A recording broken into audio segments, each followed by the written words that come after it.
here today at the Roy Wilson Training Center, Training Tower in Thousand Palms, and it is just a spectacular facility, and I have Captain Mike Smith here with us today, who's going to explain about the facility and all the wonderful things they do here. How are you doing today, Mike? Good, I'm doing great.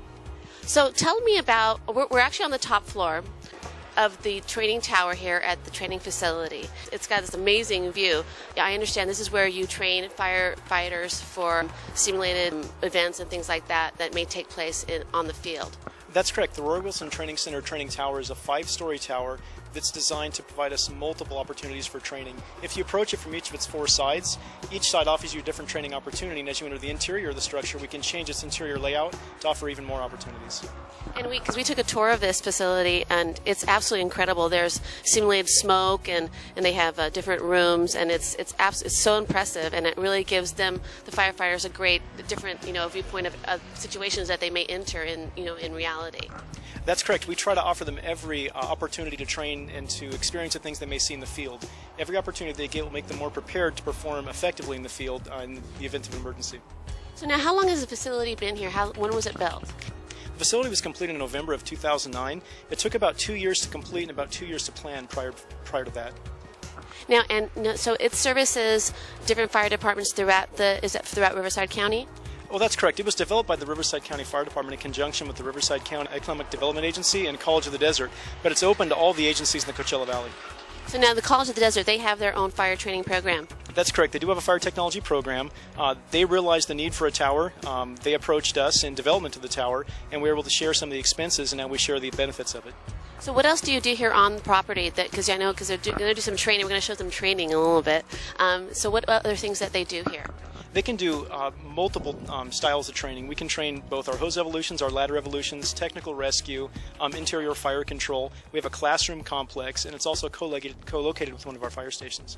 That's amazing, and this is such an impressive thing out here. Now, so how many students come through here, like in a given year? I would say on average, probably greater than 1,000 students will experience training at the Roy Wilson Training Center. And that's again for the whole Riverside County? Well, primarily the Coachella Valley. However, it is open to the Riverside County Fire Department, which operates 96 fire stations countywide.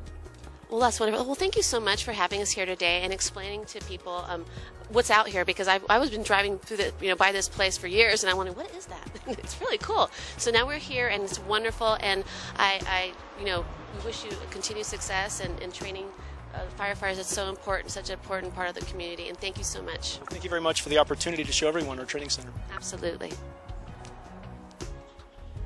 So we're back with Captain Mike Smith, and he's going to explain to us what they're doing at the training center right behind us. So what are they going to be training with? Well, right now our students are training in a trench rescue environment. They're constructing shoring material to hold back the walls of a simulated collapsed trench. So what is that? So because there's a lot of, for that kind of rescue, that would be like in a construction situation? That's correct, in a construction environment where maybe new houses are being put in or a pipeline is being put through the desert.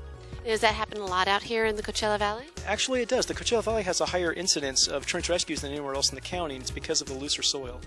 Is it because obviously when they're developing, a lot of people would be out there?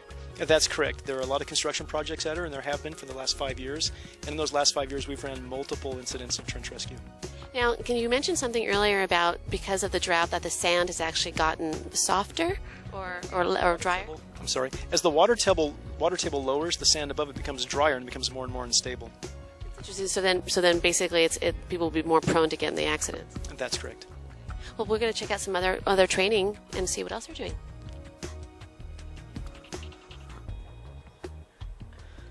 Okay, so now what are they doing right now?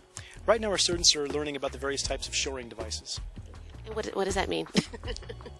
A shoring device is any device we can use to spread the walls of a trench outward and provide some stability and some protection for the firefighters working in that environment.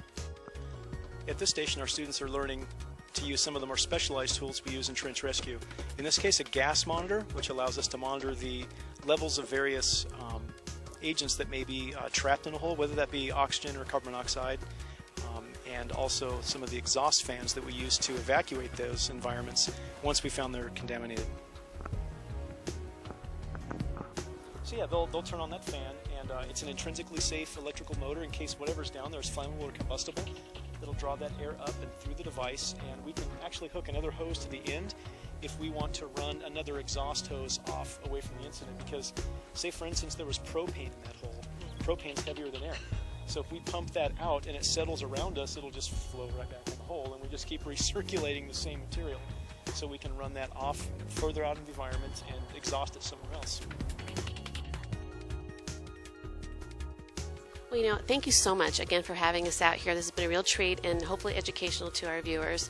And it's so important what you guys do. And just thank you so much. Well, thank you very much for coming out to see it. Absolutely.